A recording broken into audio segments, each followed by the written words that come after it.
ఓం శ్రీ గణేశాయ నమః. శ్రీ గణేశ పురాణం 91వ అధ్యాయం. శేషోపాఖ్యానము 2వ భాగము. వ్యాస మహర్షి ఇలా ప్రశ్నించాడు. దేవా, గణేశ భగవానుని కథామృతం ఎంత విన్నా అమృతం వలె తృప్తి కలుగటలేదు.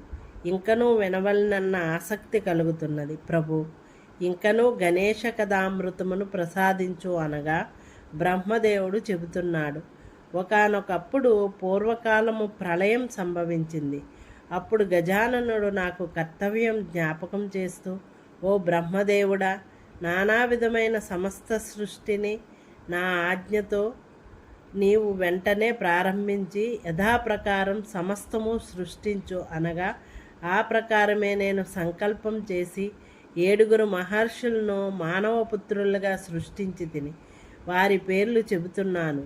కశ్యపుడు 1 కశ్యపుడు, 2 గౌతముడు, 3 జమదగ్ని, 4 వశిష్ఠ మహర్షి, 5 భరద్వాజుడు, 6 అత్రి మహర్షి, 7 విశ్వామిత్రుడు. ఈ 7 సర్వ విద్యా విశారదులైన సప్త ఋషులుగా మనసా కల్పించాను. వారందరూ నాకు ప్రణమిల్లి బ్రాహ్మణ్ ఆజ్ఞాపించు, మేమేం చేయాలో ఆ విధంగా చేస్తాము అన్నారు. వారందరిలోకి విశేష బుద్ధిమంతుడైన కశ్యపుని ఆజ్ఞాపించగా, నా సమస్త సృష్టి కార్యములు నేను చెప్పిన విధంగా ప్రారంభించుము అనగా అలాగే చేసేదను అని నాతో చెప్పి వనములకేగి ఘోర తపస్సు చేశాడు. అలా దివ్య సహస్ర వర్షముల కాలం ఏకాక్షర గణపతి మహామంత్రమును తీవ్ర నిష్ఠతో జపించగా పరమేశ్వరుడు గజాననుడు సాక్షాత్కరించాడు. చతుర్భుజుడు, పద్మసుందర నేత్రుడు, మహోజ్వల కిరీటధారి, పాశాంకుశములను ధరించి ఏకదంతమును చేతిలో అక్షమాలను ధరించి కంకణ కేయూరాది సువర్ణ మణిరత్నములతో విరాజిల్లే ఆభరణములతో సర్పము చుట్టిన ఉదరంతో కోటి సూర్యుల తేజస్సుతో బ్రహ్మాండమును ప్రజ్వలింపచేస్తూ అందమైన తొండముతో సుందరముఖుడై సాక్షాత్కరించాడు. ఆ విధంగా కశ్యప మహాముని ఎదుట ప్రత్యక్షమైన గజాననుడు చిరుగంటలు సుందర శబ్దంతో అందెల సుందర రవళితో నాట్యం చేస్తూ తన ముద్దు పాదముల ధ్వనితో ఆనంద తాండవం చేయగా చూసి కశ్యప మహర్షి ఆనందం భరించరాక నిర్భర హృదయంతో పులకించాడు.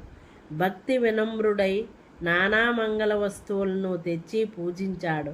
తన ముందు సాక్షాత్కరించిన ప్రసన్నుడైన గజాననుని అంజలి ఘటించి ఇలా ప్రార్థించాడు. ధన్యుడు నా తండ్రి, ధన్యురాలు నా తండ్రి, నీ దయతో ఇంతటి సుందర రూపాన్ని దర్శనమిచ్చావు.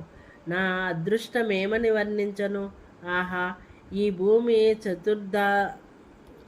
చరితార్థురాలు, ధన్యురాలు. భూమిపై తరువృక్ష ఫలములు సార్థకవంతములు. ఆహా, నేడు కదా ఏకాక్షర గణపతి మంత్రముతో సిద్ధించిన ప్రత్యక్షంతో సర్వేశ్వరుడైన గణపతి దర్శనంతో ధన్యుడనైతిని. పరమాత్మావతారుడైన శ్రీ గణేశ భగవానుడు ఎదుట సాక్షాత్కరించగా సాక్షాత్ ఆ చతుర్వేదములే వాక్కు పెగలక మోగపోగా ఇక నేనా? ఆహా, మనస్సుకు అగోచరుడు, తర్కం చేత అందనివాడు సాక్షాత్ పరమేశ్వరుడైన గణేశుడు నా ముందు స్వయంగా సాక్షాత్కరించి ఈశ్వర, విష్ణు ప్రభృతుడైన దేవతలను సృష్టికర్తను అనుగ్రహించినాడు. పాతాళం ఆదిగా 7 అధోలోకములపైనే 7 ఊర్ధ్వలోకములు కలిసి చతుర్దశ భువనాలు ప్రళయం చెందిన సనాతనుడు శాశ్వతుడైన పరమాత్ముడైన గణేశుడు ఈనాడు నాకు దర్శనమిచ్చినాడు. ఎవరు నిర్గుణుడో, గురువు వలె శరణ పొందతగిన పరమ గురువో, ఎవరు పరబ్రహ్మ స్వరూపియో అట్టి లోకగురువు భగవంతుడైన గణేశుడు ఈనాడు కదా నాకు దర్శనమిచ్చినాడు.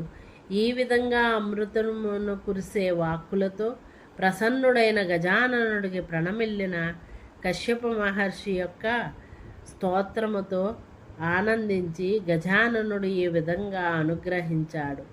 గణేశ ఉవాచ నీ యొక్క పరమ ప్రేమకు గాఢమైన భక్తికి మిక్కిలి సంతోషించి తిని. ఓ మునీశ్వర, నీవేమి వరం కోరుకున్నా అది నేను మనోభీష్ట ప్రకారమే అనుగ్రహిస్తాను.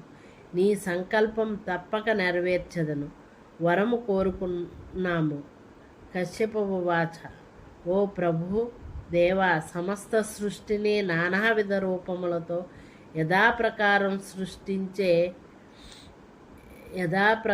సృష్టించే శక్తిని నాకు అనుగ్రహించు. అంతేకాదు, నీ పాద పద్మములయందు చంచల భక్తి విశ్వాసములను ఎన్నడూ నీ పాదములను మరువకుండు జ్ఞప్తిని ప్రసాదించు. నేను ఎప్పుడెప్పుడు భక్తితో నీ దర్శనం కోరి ప్రార్థిస్తానో అప్పుడు నీవు తప్పక నాకు అనుగ్రహించవలెను.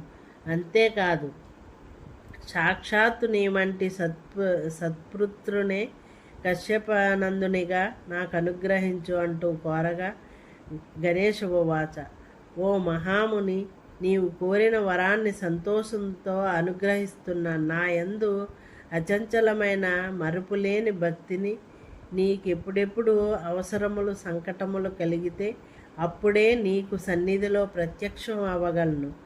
నా అనుగ్రహంతో ప్రసాదించిన సిద్ధి వల్ల చిత్ర విచిత్రములైన సృష్టి చేయగలవు. ఇదే నా ఆశీస్సులు. కశ్యప ఉవాచ ఈ విధముగా గణపతి దేవుడు కశ్యప మహామునికి వరమిచ్చి మెరుపు మెరిసినట్లు అక్కడే మాయమైనాడు. కశ్యప మహాముని పరమానంద హృదయుడై తన స్వస్థానమునకు వెళ్ళెను. ఇలా ఉండగా ఇంకొకసారి అకస్మాత్తుగా కశ్యపునకు శరీరములో పీడ సంభవించింది. కొంచెం కూడా శరీరాన్ని కదపలేని అసక్తుడై గృహంలోనే కూలబడిపోయాడు.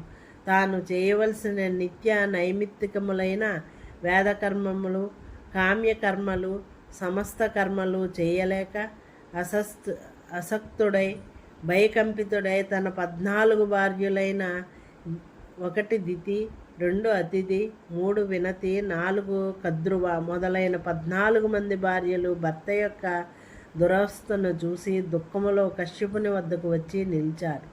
అప్పుడు కశ్యపుడు వారలతో ఇష్టసుఖములను అనుభవించి వారి సంకల్పములను తీర్చగా వారు గర్భములను ధరించి సకాలంలో సంతానములు కనిరి. అట్లు వారు కన్న సంతానమే అతిథికి దేవతలు, గంధర్వులు, దితికి దైత్యులు, దానవులు, అలానే క్రమంగా గంధర్వ, యక్ష, రాక్షస, కిన్నెర, సిద్ధ, చారణ, కింపురుష గణాలు సృష్టించబడ్డారు. పృథివీ, పర్వతములు, వృక్షములు, సముద్రములు, నదులు, లతలు, ఓషధులు, గామ్య, అరణ్య, పశువులు, సమస్త ధాతువులు, రత్నములు, ముత్యములు, సర్పములు, పక్షిగణములు, క్రిమికీటకాది, పిపిలీకాది జీవగణము సమస్తము, ఈ సమస్త చరాచర సృష్టి అంతా జన్మించింది.